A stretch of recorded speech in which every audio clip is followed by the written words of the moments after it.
تمام تعریفیں رب العالمین کے لیے جو تمام جہانوں کا پالنے والا ہے۔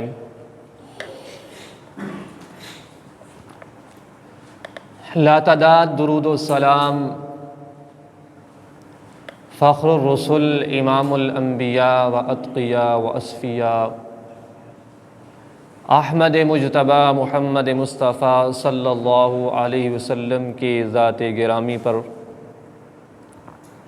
رحمتیں اور برکتیں نازل ہوں۔ اہل بیت اطہار، صحابہ کرام، اولیاء عظام پر جن کی محنت سے ہم تک یہ دین پہنچا۔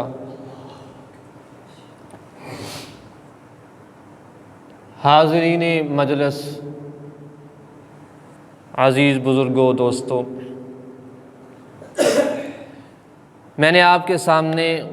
قرآن مقدس کی ایک آیت کریمہ، اس کا کچھ حصہ تلاوت کیا اور آپ علیہ الصلاۃ والسلام کے فرامین میں سے ایک فرمان نقل کرنے کی سعادت حاصل کی ہے۔ اللہ رب العزت سے دعا ہے اللہ کریم سچ اور حق بات کہنے کی توفیق عطا فرمائے اور اس کے بعد ہم سب کو اس پر عمل پیرا ہونے کی توفیق عطا فرمائے۔ یہ سفر المظفر کا مہینہ ہے اور اس کا اختتام قریب ہے، اور اس مہینے کے بعد ماہ ربیع الاول شروع ہونے والا ہے۔ اسلامی سال کا یہ تیسرا مہینہ ہے، ربیع الاول۔ ربیع کہتے ہیں بہار کو، موسم بہار کو، اور اول کا معنی پہلا، یعنی پہلی بہار، پہلی بہار کا موسم جس میں کلیاں، پھول وغیرہ جو ہے وہ کھلنا شروع ہو جاتے ہیں۔ اور اس کے ساتھ دوسرا مہینہ ہے ربیع الثانی، ربیع الآخر، دوسری بہار، جس میں یہ پھل پھول، یہ ساری چیزیں جو ہیں وہ باغات یہ مکمل پک کے تیار ہو جاتے ہیں۔ اس ماہ مقدس کا نام رکھنے کی بھی ایک وجہ اور نسبت یہ بیان کی جاتی ہے کہ اس تیسرے اور چوتھے مہینے میں، کیونکہ یہ ساری چیزیں باغات وغیرہ اپنے عروج پر ہوتے ہیں، جوانی پر ہوتے ہیں، اس لحاظ سے اس تیسرے مہینے کا نام جو ہے وہ ربیع الاول رکھا گیا۔ اس ربیع الاول مہینہ میں 4 واقعات جو ہیں وہ پیش آئے ہیں۔ ایک ولادت مصطفیٰ، دوسرا بعثت مصطفیٰ صلی اللہ علیہ وسلم، اور تیسرا واقعہ ہجرت مصطفیٰ صلی اللہ علیہ وسلم، اور چوتھا واقعہ جو عظیم حادثہ بنا مسلمانوں کے لیے، وہ وصال وفات مصطفیٰ صلی اللہ علیہ وسلم۔ یہ 4 اہم ترین واقعات اس ربیع الاول مہینے کے اندر ہوئے ہیں، اور یہ 4 چیزیں ہی امام الانبیاء صلی اللہ علیہ وسلم کی سیرت مبارکہ کے خلاصہ ہے۔ اگر یہ ان 4 واقعات پر ہی روشنی ڈالی جائے تو بے شمار جمعات کے خطبے جو ہیں وہ ان 4 واقعات پہ بیان کیے جا سکتے ہیں۔ کہ آپ علیہ الصلاۃ والسلام کی اس ماہ مقدس کے اندر ولادت باسعادت ہوئی، اور آپ علیہ الصلاۃ والسلام اس دنیا میں تشریف لائے۔ محدثین و مؤرخین کا اس بات پر اتفاق ہے کہ آپ علیہ الصلاۃ والسلام کی ولادت باسعادت کا مہینہ ربیع الاول تھا، اور دنوں میں سوموار کا دن تھا، پیر کا دن تھا۔ اس میں تمام مسلمان متفق ہیں، تمام محدثین مؤرخین اس بات پر متفق ہیں کہ آپ کی ولادت باسعادت ربیع الاول میں ہوئی، اور دن جو ہے وہ سوموار کا تھا۔ اور اس کے بعد کہ آپ کی ولادت کی جو تاریخ ہے کہ تاریخ ولادت کیا ہے، تو اس تاریخ ولادت کے اختلاف جو ہے وہ صحابہ کرام سے لے کے آج تک یہ تاریخ کا جو اختلاف ہے وہ چلا آ رہا ہے۔ اس کی اللہ رب العزت کی طرف سے بے شمار حکمتیں ہو سکتی ہیں، اس سے کہ اللہ تعالیٰ کا کوئی بھی کام جو ہے وہ حکمت سے خالی نہیں۔ جہاں صحابہ کرام نے پورا کا پورا دین امام الانبیاء صلی اللہ علیہ وسلم سے لے کر امت تک پہنچا دیا، تو کیا وہ صحابہ کرام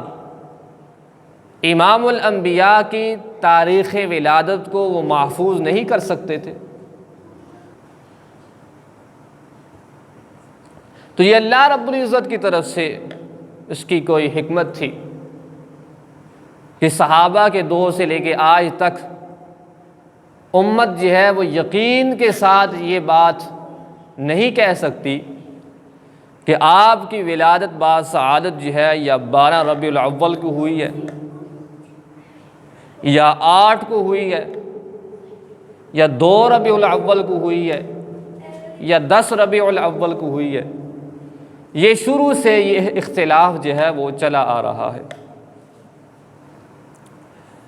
اور ایک اس کی حکمت اور وجہ یہ بھی ہو سکتی ہے کہ امام الانبیاء صلی اللہ علیہ وسلم کی تعلیمات کو دیکھتے ہوئے صحابہ کرام نے اس تاریخ کی تحقیق کی زیادہ جستجو کی ہی نہیں، کہ صحابہ کرام کی یہ فکر، یہ سوچ نہیں تھی کہ آپ کی ولادت کے جو دن ہے وہ ضرور بھی ضرور متعین ہونا چاہیے، ضرور بھی ضرور ہمیں معلوم ہونا چاہیے کہ کون سی تاریخ میں آپ دنیا میں تشریف لائے، بلکہ امام الانبیاء صلی اللہ علیہ وسلم کی تعلیمات کو دیکھتے ہوئے، آپ کے مقاصد کو دیکھتے ہوئے صحابہ کرام یہ بات سمجھ چکے تھے، اور امام الانبیاء کے اسباق کو، وعظ و نصیحت کو سمجھ چکے تھے کہ کون سی چیزیں، کون سے کام ہمارے دینی لحاظ سے اہم ہیں، کون سے کام رسول اللہ کے، کون سے فرامین آپ کی تعلیمات وہ فرائض و واجبات کے درجے کے اندر ہیں، اور کون سے عمل یا کون سا معاملہ جو ہے وہ دین کے اندر اگر وہ معلوم نہ ہو تو اس میں دین کی کسی قسم کی کوئی کمی پیشی نہیں آتی۔ اس لیے صحابہ کرام نے اس کی طرف زیادہ توجہ نہیں دی۔ تو بعد میں محدثین و مؤرخین نے 4 اقوال جو ہیں وہ مشہور ذکر کیے ہیں، جو صحابہ سے، محدثین سے، مؤرخین سے چلے آ رہے ہیں۔ حضرت عبداللہ ابن عباس رضی اللہ تعالیٰ عنہ سے روایت ہے کہ فرماتے ہیں ولد رسول اللہ صلی اللہ علیہ وسلم یوم الاثنین وانزل علیہ یوم الاثنین ومات یوم الاثنین، کہ امام الانبیاء صلی اللہ علیہ وسلم سوموار والے دن آپ کی ولادت باسعادت ہوئی، اور سوموار والے دن ہی آپ پر پہلی وحی نازل ہوئی۔ قرآن کا نزول بھی سوموار والے دن، اور فرمایا آپ جب دنیا سے رخصت ہوئے تو وہ دن بھی سوموار کا تھا۔ امام نووی رحمۃ اللہ تعالی علیہ تو جو مسلم شریف کے بہت بڑے شارح ہیں، احادیث کی دوسرے نمبر کی جو کتاب ہے صحیح مسلم، ان کے بہت بڑے شارح امام نووی رحمۃ اللہ تعالی علیہ، انہوں نے یہ 4 اقوال ذکر کیے ہیں روایات کی روشنی میں، کہ بعض حضرات کی تحقیق یہ ہے کہ امام الانبیاء صلی اللہ علیہ وسلم 2 ربیع الاول کو آپ کی ولادت باسعادت ہوئی، اور بعض فرماتے ہیں 8 ربیع الاول کو آپ کی ولادت باسعادت ہوئی، اور بعض فرماتے ہیں 10 ربیع الاول کو آپ کی ولادت ہوئی، اور مشہور قول یہ ہے کہ آپ کی ولادت جو ہے وہ 12 ربیع الاول کو ہوئی۔ یہ زیادہ شہرت حاصل کر چکا ہے، لیکن محققین اور اسی طرح جو فلکیات کے ماہر ہیں، جو تاریخ کے مہارت رکھتے ہیں، ریاضی دان ہیں، وہ فرماتے ہیں کہ 9 ربیع الاول کی جو تاریخ ہے، یا 8 یا 9 ربیع الاول، وہ زیادہ جو ہے وہ تحقیق جستجو کے بعد یہ کہا جا سکتا ہے کہ یہ زیادہ تاریخ جو ہے وہ متعین ہو سکتی ہے۔ بہرحال میں نے پہلے بھی عرض کیا کہ ان تاریخوں کو متعین کرنا کوئی زیادہ ضروری نہیں ہے کہ اس کی کوئی زیادہ جستجو کی جائے، اور نہ صحابہ کرام نے زیادہ جستجو کی۔ بعد میں جو اقوال جو روایات آئی ان کے مطابق محدثین نے اس کو ذکر کر دیا، ایک علمی لحاظ سے کہ صاحب علم کو جو ہے وہ اس کا